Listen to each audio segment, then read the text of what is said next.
Oh, no. It'll be on the webcast, too. Okay.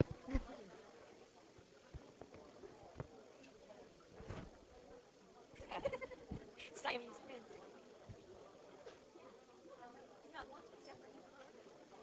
They can't imagine without their siblings.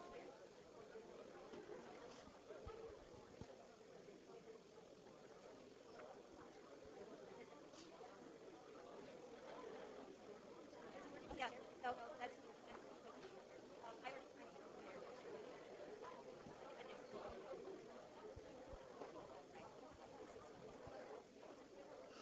All right, folks.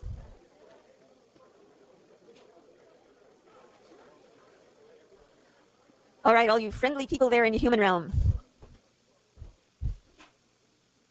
So today is our special treat.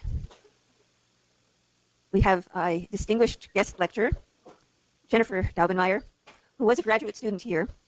And all of you, there is hope for you. Here you are an undergraduate. Most of you will then be graduate students. And then it happens.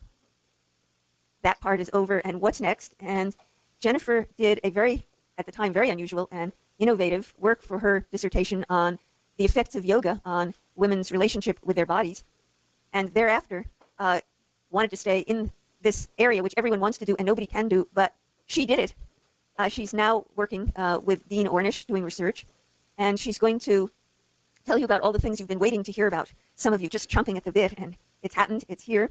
She's going to lead you in your 5 minutes of meditation and then tell you about Western research in the benefits of some of the things that you've been hearing about. So, Jennifer.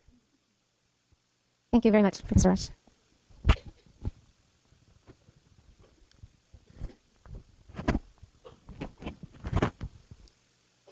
Okay. Can you hear me okay? Good. How's that? Is it better? Okay. How about now? Okay. Okay, why don't we start with a brief 3-minute meditation today. I have about 45 minutes of material to cover, so we'll do about a 3-minute meditation.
Okay.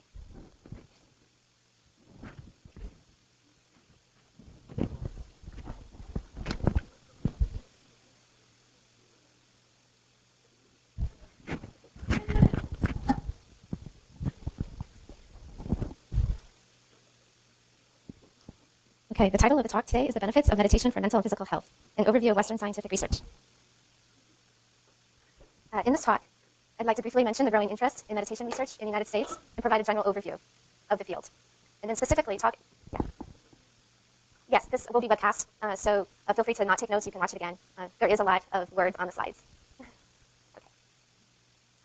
So I divided the talk into 2 sections, mental health and physical health, for ease of presentation. But we all know that there is mind-body interaction in the mind-body organism. So for ease of presentation, I'll first be discussing some specific studies on depression and anxiety. And then within physical health, I'll address research on pain, stress, high blood pressure, immune function, and brain activity. And then close with a few general conclusions. Meditation, as you've been learning, is an ancient practice coming from countries in Asia that's over thousands of years old. In the 1960s, became embraced by the counterculture of the era and was perceived as being an exotic practice and possibly leading to all sorts of interesting experiences and may produce miracles. 40 years later, however, meditation has become increasingly mainstream in Western cultures, and even the topic of scientific investigation is seen in this recent Time magazine cover on the science of meditation. And some people say that there's even a new type of American Buddhism developing in this country. Okay. According to a 2002 U.S. representative survey on the use of alternative medicine conducted by the National Institutes of Health, 7.6% of adult Americans reported using meditation for mental or physical ailments in 2002. And 1 in 10 adult Americans said they used meditation at some point in their life for health reasons. That's about 20.7 million Americans. So this is in addition to meditation as a spiritual practice. The most common reasons for using meditation, as you can see listed here, pain, stomach illness, menopausal symptoms, anxiety, depression, insomnia, and medical conditions such as cholesterol and high blood pressure. I did a keyword search in the two main databases of National Library of Medicine, which is a medical database, and PsycInfo, which is a collection of research on psychological studies. As you can see, in the 1950s and 1960s, there was hardly any research being done on meditation. In the 70s, 80s, and 90s, there was a growth spurt. And in the last 5 years, you can see from 2000 to 2005, which we're not quite finished with, the number of studies in both PsycInfo and National Library of Medicine have exceeded the number of studies published in the 1990s as a whole. So there's been, just in the last 5 years, a significant explosion of research on meditation. And a lot of this is probably due to federal appropriation of monies for alternative and complementary medicine, of which meditation is regarded as one such alternative therapy. In 1998, that was established. So the most common topics in meditation research, I divide them into psychological and physical problems, listed here. And the types of meditation studied, there's a considerable variety. There's Buddhist forms of meditation, Hindu, a non-secular form of meditation, which I'll be discussing later, and related mind-body therapies that contain a meditation component to some degree or another, such as yoga or Tai Chi. Okay. So briefly, I'd like to mention the study designs that are used to study meditation.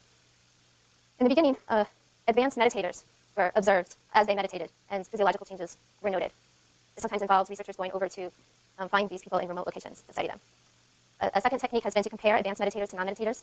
A third technique is to teach people who've never meditated before, teach them and observe them over time.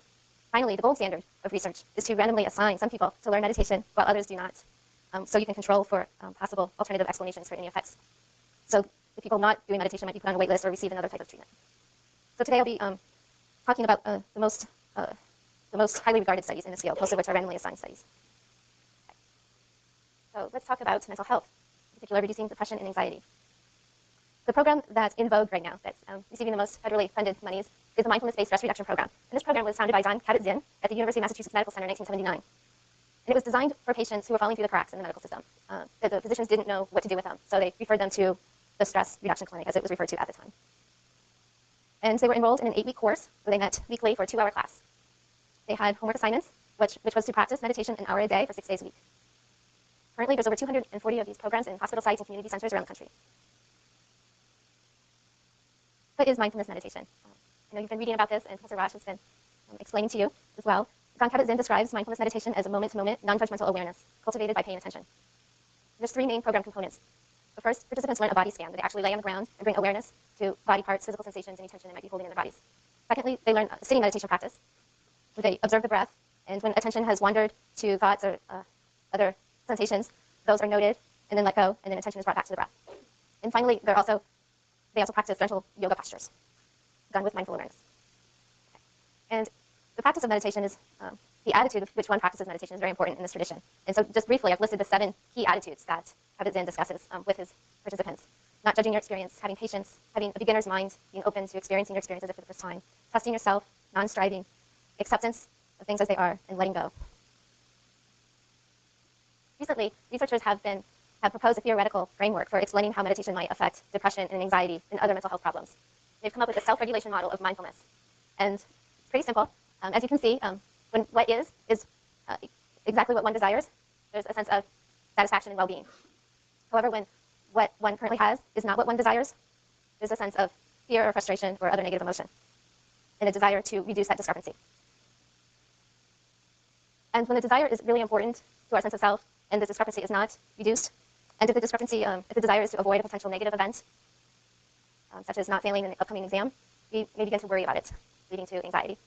If the desire is to change a basic fault of ours, such as a belief that we're not good enough, or to regain something lost, such as the way your life used to be, you may begin to ruminate over this discrepancy, which can produce depressive emotions.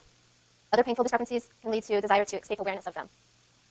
And you may engage in avoidant behaviors, such as alcohol or drug abuse or food, addictions, etc. Okay. So mindfulness meditation training teaches participants to fully acknowledge these thoughts and feelings that they're having and to accept unpleasant states that might arise. And through this, insight might develop into the nature of thoughts, specifically that thoughts are transient, not inherently part of the self, and not necessarily accurate. Furthermore, during meditation practice, there is more spaciousness. There's a greater sense of space between you and your thoughts. And so thoughts are not so automatically believed, enabling us to respond rather than to react with fear or avoidance. Okay. So here's a study by Teasdale and his colleagues on depression. 1 in 6 Americans will experience major depression at some point in their lives. And once they do, there's an 80% chance of having a relapse. So the question that Teasdale and his associates asked is, can meditation practice reduce the risk of relapse, particularly in participants who are not currently depressed? So here's the symptoms of depression, in case you're not familiar with them. There's hopelessness, pessimism, guilt, worthlessness, loss of interest in pleasurable activities, insomnia, change in appetite. Okay. So in the study, 145 currently recovered depressed participants were randomly assigned to receive 1 of 2 conditions. Usual care, in which they are left to their own devices to seek medical attention as they desire. And in this study, 34% of them saw a mental health professional, 40% went on medication. And the other group of participants underwent usual care, as well as participation in a mindfulness-based cognitive therapy program, which is basically the mindfulness-based stress reduction program tailored to depressed patients. And the emphasis is on changing awareness of and relationship to thoughts rather than changing the content of thoughts themselves. And so participants in this group also sought additional health care or medication as well, and the rates were equivalent between the 2 groups. So these participants were assessed every 2 months for 60 weeks, and the primary outcome was a recurrence of depression. So this graph is the percent of patients with 3 or more prior episodes who experienced a relapse of depression the following year. So you can see from this bar graph, 66% of those in the usual care group experienced a recurrence of depression. Those who received the meditation training, only 37% experienced a relapse in depression. So the mindfulness-based cognitive therapy program cut the risk of relapse nearly in half compared to the usual care condition for participants who had 3 or more prior episodes. And these findings were recently replicated in a study by Ma and Teasdale, 2004. And the authors argue that this program is likely to prevent relapse of a depressive episode through reduction in ruminative thinking. Anxiety disorders. It's thought that 15 to 25% of Americans experience some type of anxiety disorder at some point in their lives. Panic, obsessive-compulsive, post-traumatic stress disorder, phobias, and generalized anxiety disorders are the major types of anxiety disorders. So Miller and colleagues in 1995 asked whether meditation can improve symptoms of anxiety. And here's a list of common symptoms of anxiety: worry, anticipating the worst, easily startled, restless, fear of the dark, being alone, or some other object or situation, insomnia, poor concentration, memory, depressed mood.